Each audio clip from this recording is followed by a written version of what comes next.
आउँदो चुनावमा रासोपा भन्ने पार्टीको 0 सिट हो। रेणु दाहालले यदि चितवनमा चुनाव हार्छ भने यो त्यसमा अर्को युद्ध हुन्छ ल। के ठुलो गरेको मैले झापा 5 मा हैन केपी ओली लड्नु भएको ठाउँमा सबै दल एक भएर जाँदा पनि केपी ओलीलाई हराउने ताकत कसैको छैन। बालेन त फरक कुरा त्यसो। बालेन त फरक कुरो, उहाँको त जमानत जफत हुन्छ, लेखेर राख्नुस्, जमानत जफत गराइदिन्छु उहाँ। राष्ट्रपा त कुनै प्रतिस्पर्धी दलै होइन, हेर्नुस् अहिले त म मान्दिनँ। यो त उही फेसबुकमा मात्रै प्रतिस्पर्धा हो। गुगलमा राप्रपासँग प्रतिस्पर्धा छ र भूगोलमा छैन। मैले पहिला नम्बर के भने एक त उसले चुनावै लड्दैन, दोस्रो कुरा चुनाव लड्यो भने जित्दैन, अगर जितो भने भन्ने प्रश्न आयो म तिम्रो गु खाइदिन्छु भने मैले गलत बोलिनँ, जितोस् म खाइदिन्छु, त्यसैको खाइदिन्छु। कस्ता कस्ता कहाँ गए मुसाका छोरा कोटा भन्छन् नि। केपी शर्मा ओलीलाई कसले हराउन खोज्दाखेरि सकेनन्, अब बालेन शाहले केपी शर्मा ओलीलाई हराउने, यो आकाश खसे के होला जस्तो कुरा नगर्नुहोस् के ऋषिजी। बालेन शाहजीले म यसो हेर्छु राष्ट्रपाका मान्छेले केपी शर्मा ओलीसँग जोडिएर आफ्नो पार्टीको प्रचार गरिरहेछन्।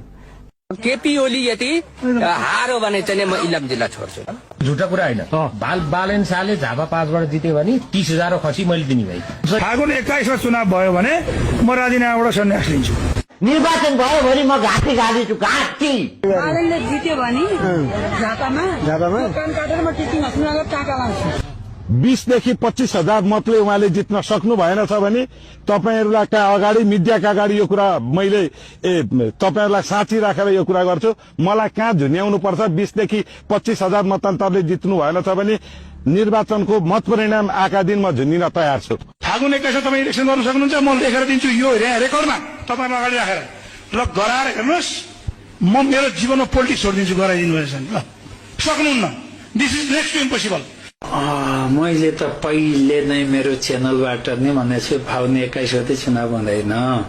जोसुकैले जेसुकै गरोस् हामी चुनाव हार्दैनौँ, हार्दैनौँ। 1,10,000 मत खस्न सक्छ।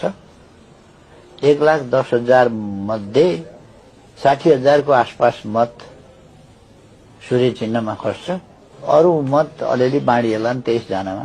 त्यही हो। रवि बालेन उहाँले च्यालेन्ज कुनै थ्रेट फिल हुँदैन चुनावी समीकरणमा? चुनावलाई थ्रेट, एमालेलाई, कांग्रेसलाई